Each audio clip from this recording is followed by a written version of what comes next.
places. Nous allons parler de la part de l'Éternel. Notre thème de ce jour, Christ viendra prendre son épouse. Non, moi Sinaï. Feras-tu partie? Christ viendra prendre son épouse. Feras-tu partie? Je vais aujourd'hui expliquer que Christ ne viendra pas prendre ses épouses. Il viendra prendre son épouse. Parce que en fait, Christ n'a pas plusieurs épouses. Mais il n'a qu'une seule épouse. Je vais expliquer cela dans le texte.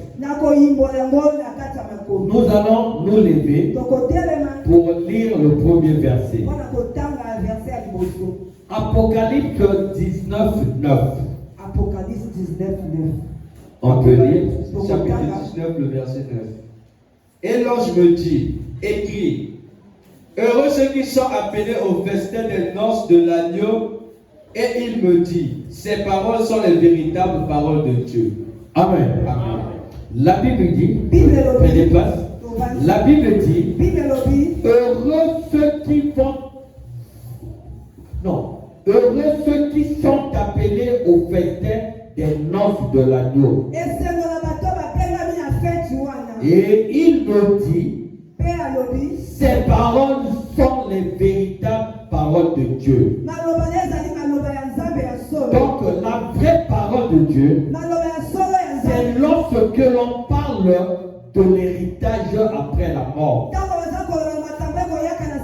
C'est lorsque l'on parle de la fête des noces. Et c'est ça le véritable. Donc c'est les véritables paroles de Dieu.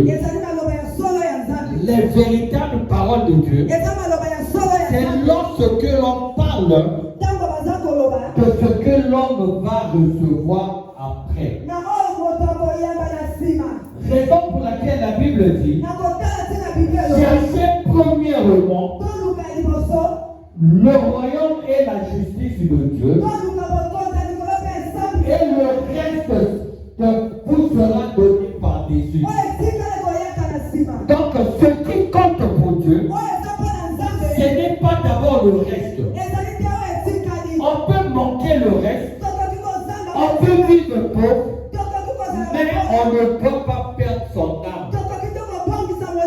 Parce qu'il n'y a rien que l'homme peut échanger avec son âme. Donc c'est ça les vraies paroles, les paroles véritables de Dieu. Nous allons donc parler de la fête des noces. Et aujourd'hui, on doit comprendre comment faire partie de cette fête. Et aussi à savoir, est-ce que tout le monde va être présent? Est-ce que le fait d'être appelé chrétien te donne droit à l'invitation de la fête des noces? C'est de cela que nous allons voir. Raison pour laquelle on va premièrement voir les 3 étapes de la vie chrétienne. Ici-bas, la vie chrétienne a 3 étapes. La première étape, c'est l'acceptation du Christ comme Messie. Donc la première des choses, le chrétien doit accepter Jésus comme étant Messie. Donc tu dois d'abord commencer par là. C'est la première étape. Reconnaître Jésus comme étant Messie. Et lorsque Jésus dit, je suis le chemin, la vérité et la vie, C'est sur le chemin que l'homme rencontre Jésus et accepte Jésus comme Messie. C'est la première étape. On accepte Jésus lorsque l'on croit à sa parole. Et cela nous donne le droit d'être appelés chrétiens. On nous appelle chrétiens parce que nous croyons en la parole de Jésus. Et le chrétien veut dire comme le Christ. Mais on va voir en profondeur les définitions du mot chrétien. Donc la première étape, c'est l'acceptation du Christ comme Messie. Et lorsque l'on va dans le livre de Jean, Jean 1, 9 à 13, je vais lire. La Bible dit, elle est venue chez les siens, et les siens ne l'ont point reçue. Mais à tous ceux qui l'ont reçu, à ceux qui croient en son nom, elle a donné le pouvoir de devenir enfants de Dieu, lesquels sont nés non du sang, ni de la volonté de la chair, ni de la volonté de l'homme, mais de Dieu. Donc on accepte Jésus lorsque Jésus arrive. Mais autrefois, Jésus était venu au ciel. Et la Bible dit, les siens ne l'ont point reçu. Mais cette parole est codée. Si vous lisez bien la Bible, les Juifs n'avaient pas rejeté Jésus. Les Juifs n'avaient pas rejeté Jésus. Mais la Bible dit, les siens ne l'ont point reçu. C'est une parole codée. Il faut être révélé pour comprendre cette parole. Je ne contredis pas la Bible, mais je vous montre les vérités de la Bible. Donc la Bible dit, elle est venue chez les siens, et les siens ne l'ont point reçue. Déjà la Bible parle de elle. Elle, comme elle. Non, elle comme étant féminin. D'accord. Donc elle est venue. Ça veut dire déjà que on ne parlait pas de Jésus. Sinon on devait dire il est venu chez les siens. Parce que Jésus était venu en chair comme étant homme. Mais elle ici, donc elle ici est mise pour la parole. Donc la parole est venue chez les siens et la parole n'était point reçue. En fait, les Juifs avaient reçu Jésus, mais les Juifs n'avaient pas reçu la parole de Jésus. Il faut faire cette différence. Les chrétiens d'aujourd'hui reçoivent Jésus pour leur miracle, pour plusieurs choses, mais rejettent la parole de Jésus. Lorsque l'on parle de la parole de vérité, les gens ne veulent pas appliquer. Mais lorsque l'on parle de Jésus, de sa puissance, tout le monde élève Jésus. Tout le monde crie à Jésus. Tout le monde glorifie Jésus. Mais tout le monde n'accepte pas sa parole. Donc lorsque la Bible dit ici, les siens ne l'ont point reçu, la Bible parle que les siens n'ont pas reçu la parole de Jésus. La preuve en est, Jésus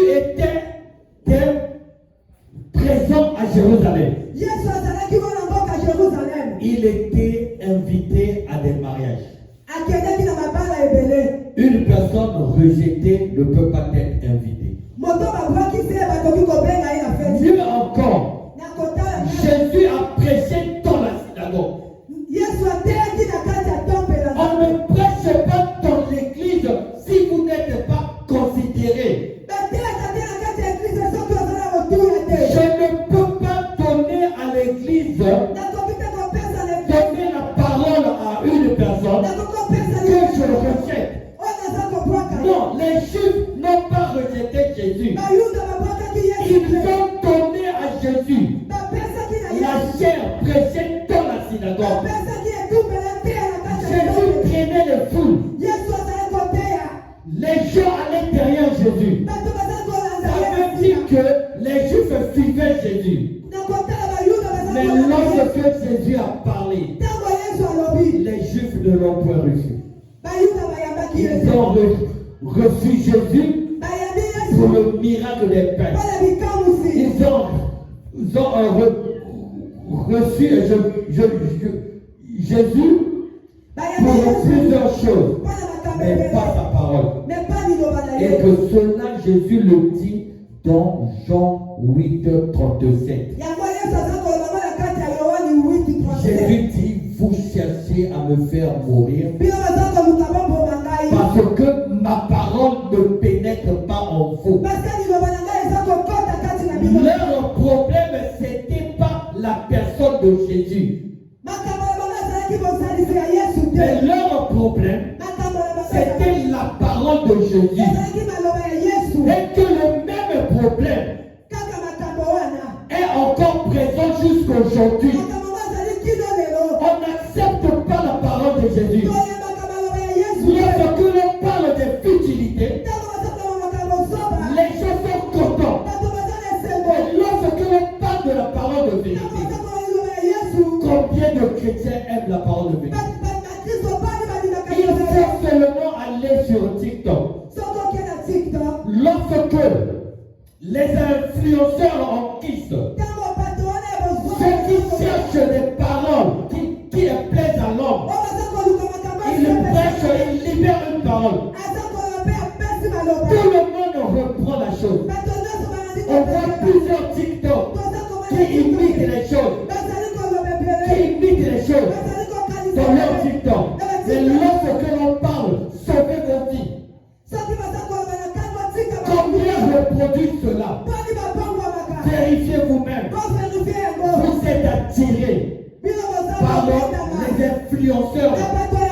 Les influenceurs au nom de Jésus. Ceux qui prêchent pour séduire. Ceux qui prêchent pour faire plaisir. Ils cherchent des paroles qui plaisent à l'homme. Et c'est cela que l'on glorifie. Parce que la parole de Jésus ne pénètre pas en l'homme. La parole de Jésus ne pénètre pas en l'homme. Et l'homme préfère ces paroles qui plaisent à l'homme. Mais sachez-le que Jésus n'a jamais prêché pour plaire à l'homme. Il n'a jamais prêché pour plaire à l'homme. Il n'a libéré aucune parole pour plaire à l'homme. Au contraire, il a dit chien. Il a traité des gens de chiens. Pourquoi fouillez-vous la colère à venir? Mais aujourd'hui, ce sont les influenceurs en Jésus qui sont considérés comme étant ceux qui prêchent mieux. Mais ici, la parole dit, ces paroles sont les véritables paroles de Dieu. Les véritables paroles de Dieu ne plaisent pas à l'homme. Parce qu'on va te condamner. Tu vas trouver dans cette parole de la condamnation. Mais en fait, ce n'est pas la condamnation. Ce sont des avertissements. Donc la première étape, c'est d'accepter le Christ comme Messie. Et accepter le Christ comme Messie, c'est accepter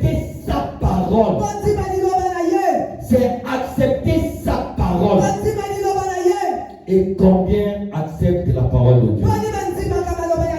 Deuxième étape, c'est l'unité avec le Christ. Lorsque tu es sur le chemin, tu croises le Saint-Esprit. Et Dieu veut que tu entres en contact avec lui.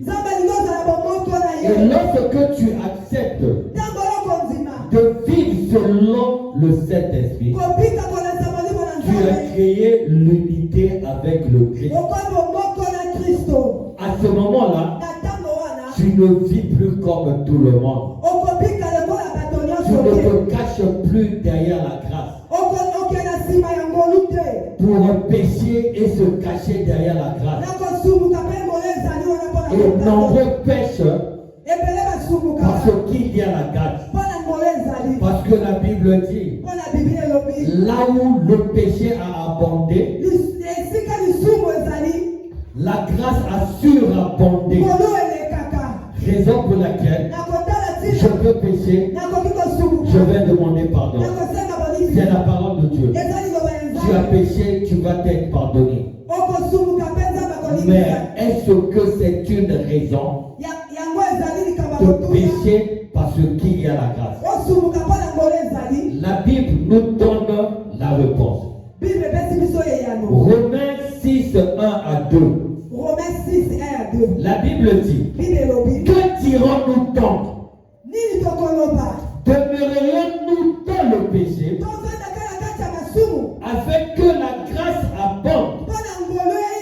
Donc tu vas demeurer dans le péché parce qu'il y a la grâce. Et la réponse est la suivante. La réponse dit, loin de là, nous qui sommes morts au péché, comment vivrions-nous encore dans le péché?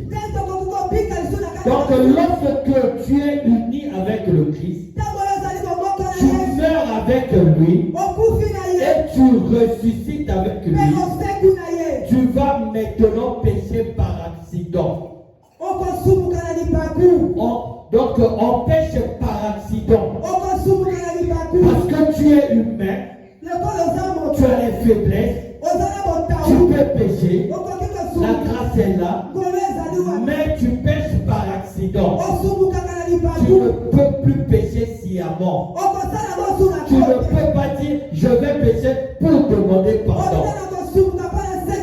C'est ça la deuxième étape. Déjà commencer à s'éloigner du péché. C'est la deuxième étape. Et la troisième étape, puisque tu es uni avec Christ, il faut veiller sur cette unité. Donc la troisième étape, c'est l'intimité avec le Saint-Esprit. Donc c'est l'amitié avec le Saint-Esprit. Et à ce moment-là, cette amitié, cette intimité se fait par l'obéissance à la parole de Dieu. Et lorsque tu crains Dieu, là où tu entretiens cette amitié, tu entretiens la présence du Saint-Esprit. C'est la troisième étape de la vie chrétienne. Mais prends garde. Prends garde. Ne pas faire fuir la présence du Saint-Esprit. Il peut arriver que l'homme a attristé le Saint-Esprit. Mais l'homme ne doit pas faire fuir le Saint-Esprit. On fait fuir le Saint-Esprit lorsque l'homme demeure dans le péché. Tu as péché, tu as attristé le Saint-Esprit. Au lieu d'abandonner, tu persistes dans le péché. À ce moment-là, le Saint-Esprit te quitte. Donc il y a des personnes qui ont eu Dieu hier, et aujourd'hui qui sont séparés de Dieu. Cela est possible. Donc la deuxième étape, tu peux la passer. Mais le plus dur, c'est de maintenir ton intimité avec le Saint-Esprit. Donc lorsque tu as de l'intimité avec le Saint-Esprit,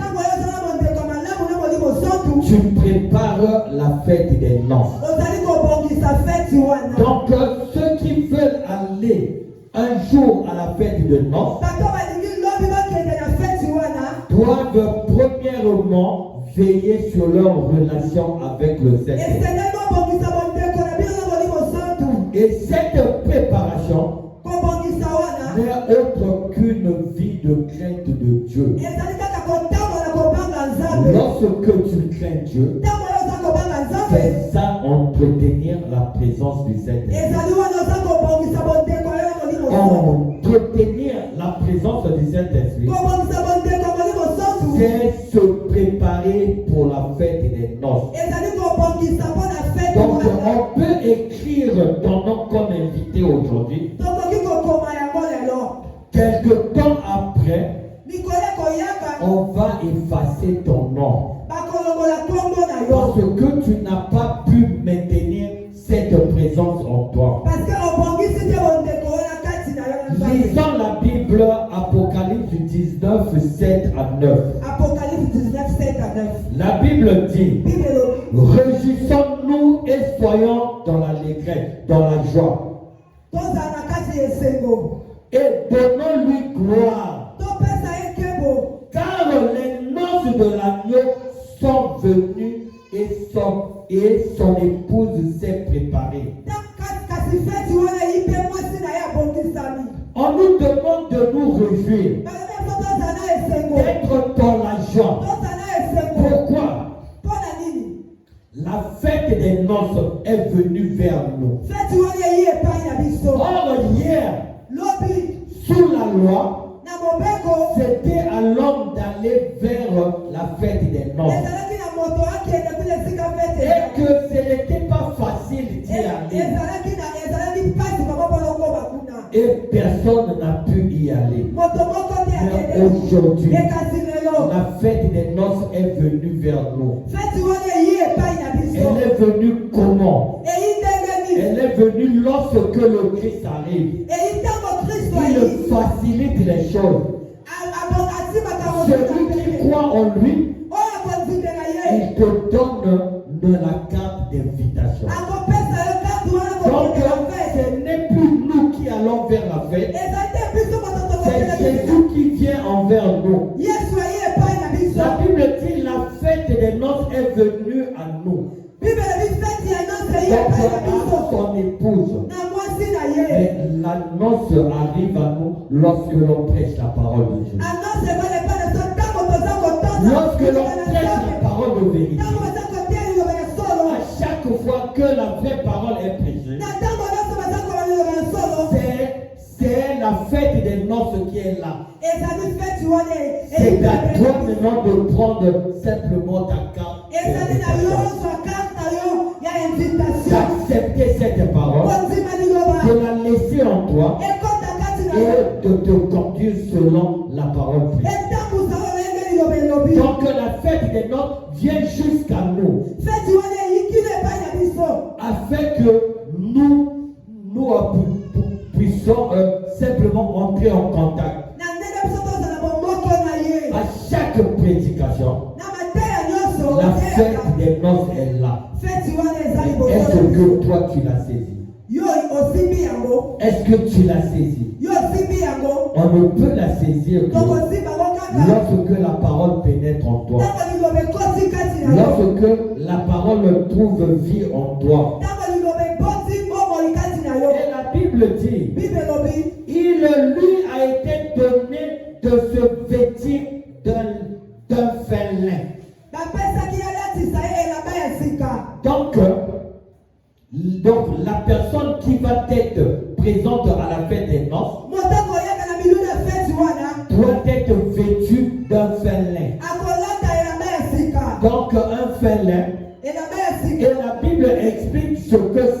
fêlé. La Bible dit un fêlé éclatant. Pur. Donc, car le fêlé, ce sont les œuvres justes des saints. Donc toi, tu dois porter le fêlé pour aller à la fête des saints. Et le fêlé, c'est les œuvres pures des justes. Les bonnes œuvres. Et les bonnes œuvres commencent par la crainte de l'Éternel. Parce que la crainte de l'Éternel, c'est le commencement de la sagesse. Donc aujourd'hui, tu dois t'habiller d'un fêlé éclatant. Ce n'est autre que ta conduite. Ta conduite positive. Non, positive. C'est ça le fêlé. Combien de chrétiens portent le fêlé? Combien peuvent dire oui Seigneur, oui moi je te crains? Je n'ai pas dit dire que non, je suis sans péché.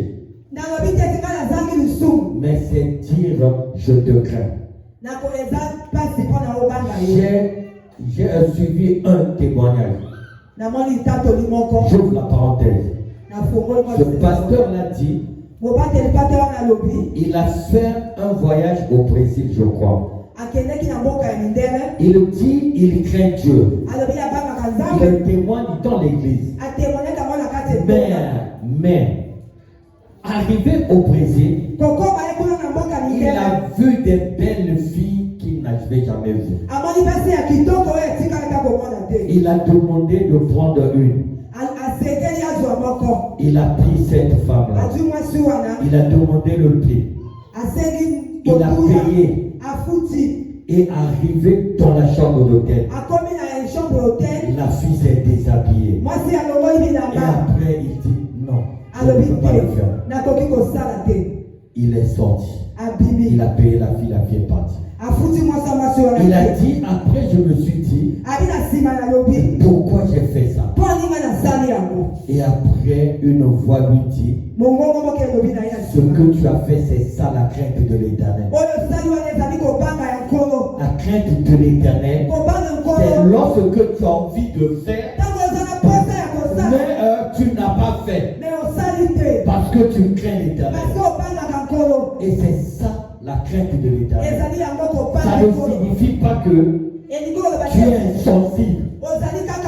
Non, ça ne signifie pas que la chose ne te plaît pas. Mais c'est lorsque la chose te plaît et que toi, tu te prives pour Dieu. Et c'est ça la crainte de l'Éternel. Donc moi j'ai dit Amen. C'est pasteur a raison. Et c'est ça la crainte de l'Éternel. Et c'est ça les bonnes œuvres. Lorsque on se prive pour Christ. C'est comme l'apôtre Paul a dit. Moi, Paul, je ne peux pas faire comme les autres.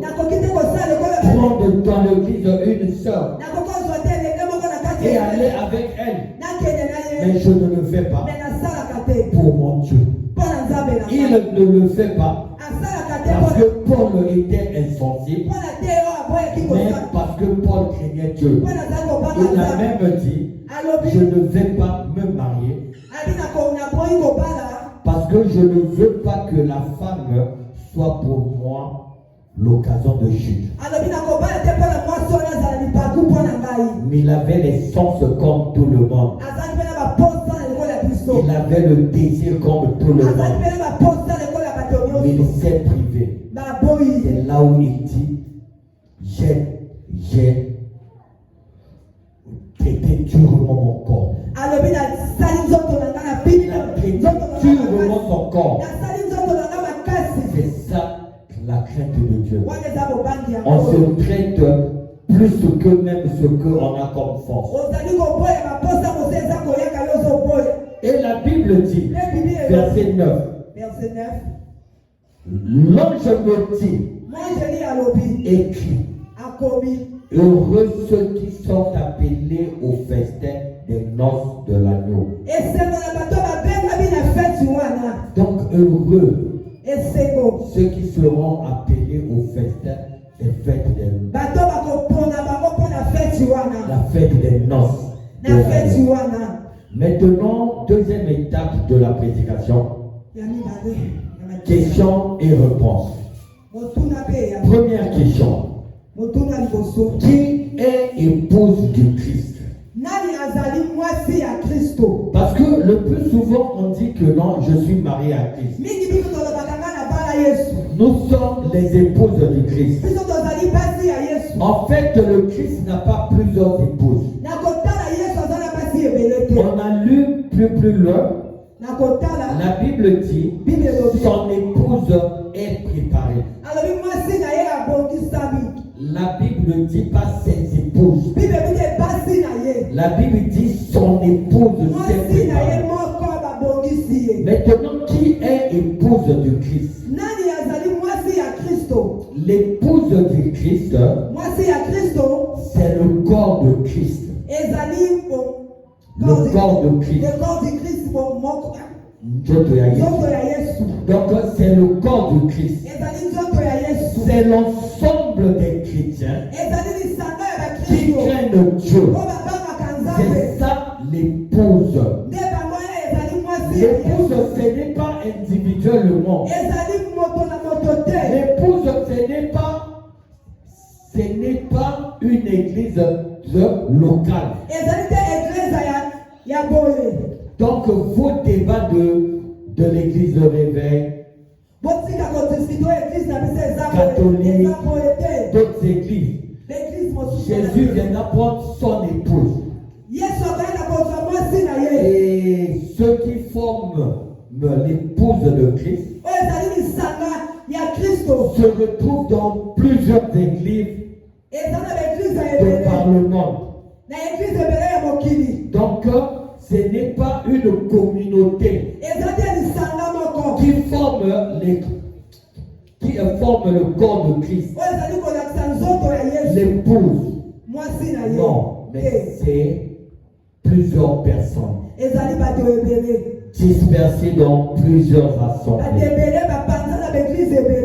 Deuxième question. Si une seule est épouse du Christ, pourquoi la même Bible déclare encore heureux ceux qui sont appelés au festin des noces de l'agneau, comme s'il s'agissait de plusieurs épouses. Donc il y a des moments, la Bible dit ceux qui sont invités. C'est comme s'il y a plusieurs épouses. Non, c'est simplement parce que ces personnes composent l'épouse. C'est plusieurs personnes qui vont être invitées. Mais toutes ces personnes forment une épouse. Ce n'est pas que chaque personne est l'épouse. Non, toutes ces personnes réunies font un seul corps, le corps de Christ. Et le corps du Christ là, c'est ça qui est appelé épouse. Troisième question. Tous les chrétiens sont des épouses de Christ, ou encore tous les chrétiens composent l'épouse de Christ. Cette question, je vais dire oui et non. Cela dépend de la définition du mot chrétien. Si on définit chrétien comme étant toute personne qui est dans le corps de Christ. Donc tous les chrétiens seront invités à la fête des noces. Si seulement le mot chrétien signifie être partisan du corps de Christ. À ce moment-là, oui, tous les chrétiens seront sauvés. Maintenant, j'ai dit non. Si l'on définit chrétien parce que tu es membre d'une communauté chrétienne, parce que tu es membre d'une église locale, c'est même ça le mot chrétien en français courant. Donc on appelle tout le monde chrétien parce qu'on fréquente une église. À ce moment-là, on dit seulement chrétien. Mais si on prend cette définition-là, chrétien c'est tout membre d'une église locale. Donc tous ne vont pas entrer. D'autres ne vont pas entrer. Donc d'autres chrétiens vont entrer. Et d'autres chrétiens ne vont pas entrer. Exemple, Judas était aussi appelé frère de Jésus. Mais pourtant, Judas ne faisait pas partie du corps de Christ. Il y a plusieurs chrétiens, même d'autres des serviteurs de Dieu, qui ne font pas partie du corps de Christ. Maintenant, la quatrième question, qui est donc membre du corps de Christ? Un membre du corps de Christ, toute personne dont la parole de vérité habite en lui. Donc un membre du corps de Christ, toute personne dont la parole de vérité habite en lui. Des personnes dont la parole pénètre en eux. Et le reste ne sont que des criminels devant Jésus. Ils sont membres des églises, mais ils ne sont pas chrétiens. Parce que la parole de Jésus ne pénètre pas en eux.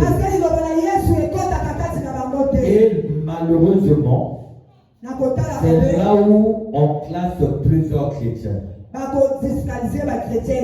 Sur un pourcentage que je ne sais pas. Mais une chose est vraie. Il y a plus de chrétiens qui rejettent la parole de Dieu que des chrétiens qui acceptent la parole de Dieu. À ne pas confondre. Lorsque tu acceptes Jésus, qu'il est puissant, avec lorsque tu acceptes sa parole, tu n'acceptes que les capacités de Jésus,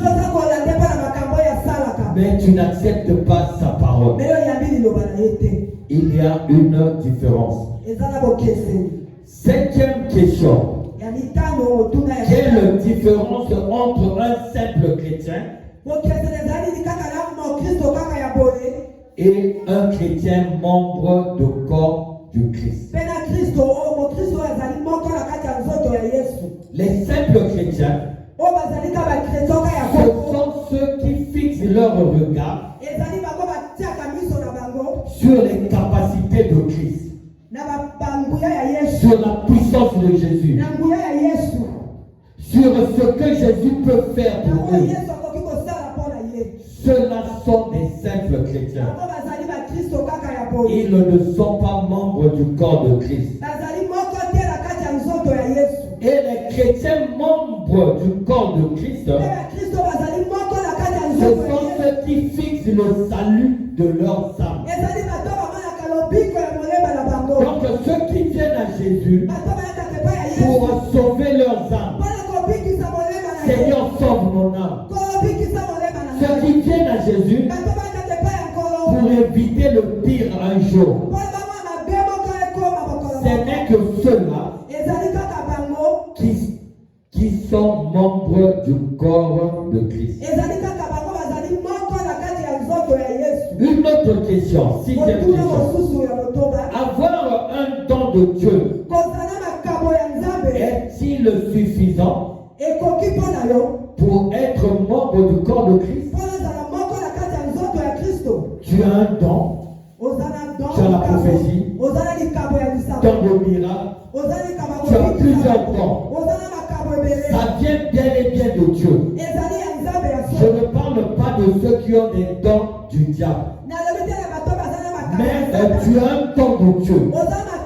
Il t'a fait grâce sur un don. Est-ce que cela signifie que tu es membre du corps de Christ?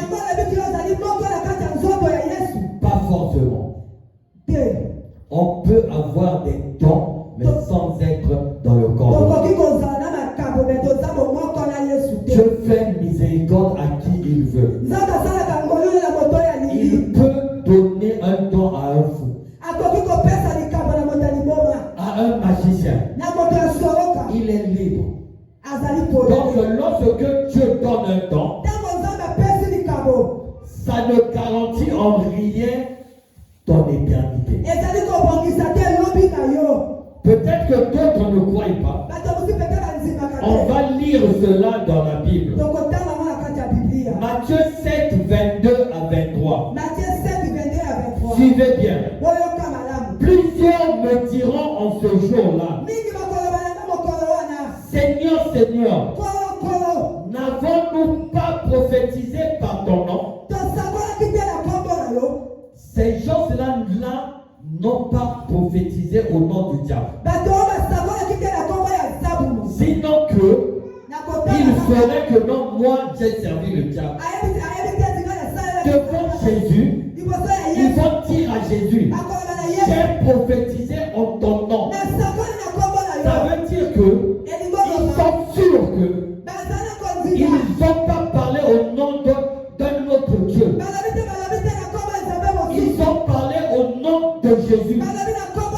Il le dit même à Jésus. N'avons-nous pas chassé des démons par ton nom? Et n'avons-nous pas fait beaucoup de miracles par ton nom? Judas avait fait des miracles au nom de Jésus. Mais il n'était pas dans le corps de Christ. L'apôtre Paul faisait beaucoup de miracles. Il a dit que j'ai peur d'être rejeté après avoir prêché aux autres. Donc faire des miracles ne garantit rien. Le Seigneur Jésus aussi pouvait leur dire, vous n'avez jamais fait des miracles en mon nom. Non, Jésus n'a pas dit ça. Il n'a pas complété leur parole. Qu'est-ce que Jésus dit? Jésus dit, alors je leur dirai ouvertement, je ne vous ai jamais connu. Retirez-vous de moi, vous qui commettez l'iniquité, le péché. Donc Jésus, il peut te donner un don. Mais puisque toi tu vis dans le péché, pour Jésus, il ne t'a jamais connu. Il est Dieu, il connaît tout le monde. Mais il va dire, je ne t'ai jamais connu. Ça veut dire, je te connais comme homme, je te connais comme créature, mais je ne t'ai jamais connu comme étant corps de Christ.